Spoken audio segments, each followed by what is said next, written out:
Westhaven is a junior exploration mining company. We're solely based on the Spence's Bridge Gold Belt in southwestern British Columbia. We have 4 properties covering over 37,000 hectares that we control 100% outright. What makes Westhaven very unique is that we're literally 2.5-hour drive from Vancouver, obviously a major city, a major hub of junior exploration. 2.5 hours right off a major highway, 6-lane highway, the Coquihalla.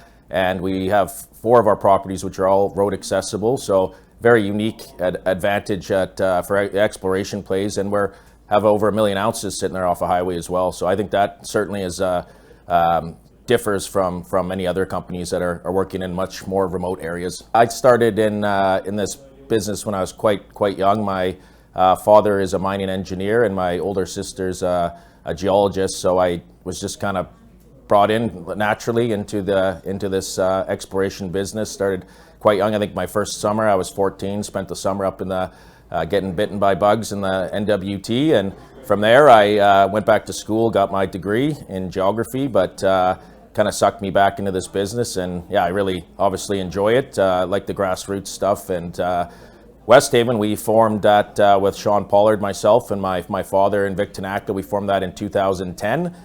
So founder of Westhaven. Then in 2018, I became the president CEO of Westhaven. So been here since day one, and yeah, heavily aligned with shareholders. Probably something more people should pay attention to. And I think the one thing which I just touched on is being aligned with your shareholders. I think is a major key for me as I invest in things. I like to see that there's skin in the game, that those people who are running a company, I think, should have a lot of interest in that. So that would be a key one. And of course, you can never forget about geology. I think geology is certainly a key ingredient to that team, and geology are definitely key. And of course, I'd finish with location can be certainly a differentiator on how you're going to have success. So yeah, those would be the sort of 3 main ingredients, I think. What mistakes do investors make? Well, I think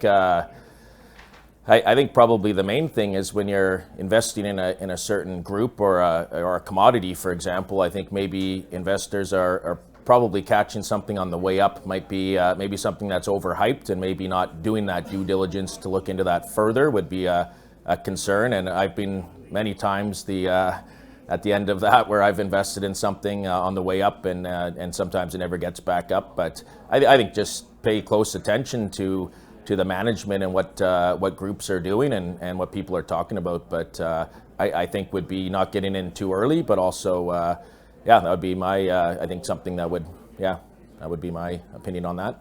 As we know, the PDAC is the largest mining event in the world, I believe, and it's brings people from all over the world, and sometimes you're often catching up with people, and it's a very good event for networking, obviously, why we're a big reason we're here. But I'd say definitely a highlight was just last PDAC, I think was March 2020. It was the JDS mining event up on the top of the CN Tower there. It was a really fun event. Good to see everyone, and it was something that was fairly memorable. But many memories I could share, but I probably shouldn't. So yeah, but it's always memorable. It's nice to be here in June right now as well versus March. I will say that.